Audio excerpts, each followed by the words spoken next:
Sa pag-aaral natin ng pamumuno, isang tatalakayin natin ay ang leadership failure o yung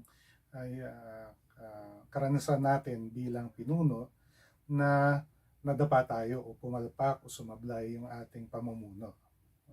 Ngayon, baka nagtataka kayo, bakit kailangan aralin yung leadership failure? No? Hindi ba pwedeng ang pag-usapan na lang natin yung mga namuno tayo tas nagwagi tayo? At ang sagot doon ay mahalagang matutunan natin kung ano yung nagawa nating tama. Pero mas madami tayong matutunan pag nagiging nasasanay tayo na intindihin kung paano tayo nagkulang. No? Ang leadership kasi parang basketball lang yan, di ba? Attempt ka ng attempt, pero hindi mo naman talaga masushoot palagi. At ang mahalaga ay pag hindi natin na-shoot, sinusuri natin kung saan tayo nagkulang para sa susunod na attempt natin, maaring mas asintado na tayo. Ngayon, yung leadership failure, madalas nangyayari yan dahil mali yung basa natin o diagnosis natin sa problema. Parang sa doktor, di ba? Ang doktor, may pasyente siya tapos hindi siya pwedeng reseta ng reseta kahit na nagreseta siya ng gamot kung mali naman yung akala niyang sakit, then yung irereseta niyang gamot ay mali, hindi angkop doon sa sakit ng pasyente.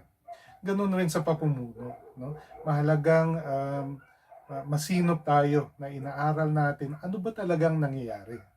No, hindi pwedeng memo lang tayo ng memo o utos ng utos o budget lang tayo ng budget. Akala natin simpleng sa mga aksyon na ganun malulunasan na yung mga problema. Hindi sa mga mas komplikadong problema, hindi ganun kasimple, no? Mahalagang ang namumuno ay maging masinop sa pag-aaral kung ano ba talaga yung problema, no? At yung mga leadership failure, yung pag tinalakay natin yung leadership failure, malamang yung mga leader sa atin, no, pag tinalakay natin sa grupo, malamang ang isang malaking sanhi ng kanyang pagsablay doon sa pamumuno niya ay mali yung kanyang pagbasa ng problema. Okay? So itong talakayan tungkol sa leadership failure, mahalagang maging respetuhin natin yung nagkukwento, no? Lahat naman tayo sumablay sa leadership failure sa leadership, no? Tapos mahalagang confidential ito, no? Kasi mga ibang mga magsi-share sa atin sa talakayan posibleng hanggang ngayon hindi pa rin nila naintindihan ng lubos yung kung paano sila sumablay, no? So meron pang posibleng masakit na mga damdamin, emosyon na kasama nung leadership failure na kwento na yon.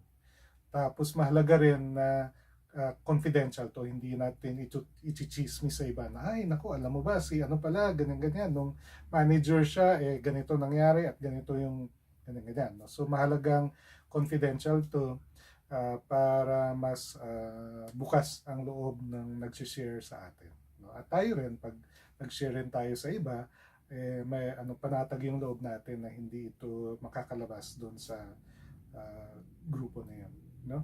So sa leadership failure discussion, sa case discussion, ang tutukan natin ay habang tinatalakay natin yung leadership failure nung isang kasama natin, mahalagang bigyan natin ng sapat na panahon yung pagsusuri kung ano nga ba talaga yung nangyayari dun sa panahon na yun, no? Hindi ito exercise na manisisi tayo na dapat kasi ito ginawa mo, dapat ganyan-ganyan.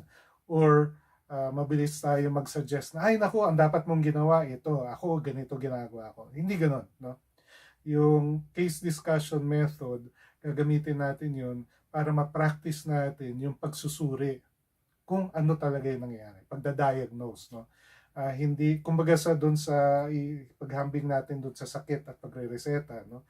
Paglaanan natin ng panahon, aralin kung ano talaga yung sakit na pinagdadaanan nung organisasyon na yun, yung problema na yun, bago tayo mag-prescribe o bigay ng solusyon. No?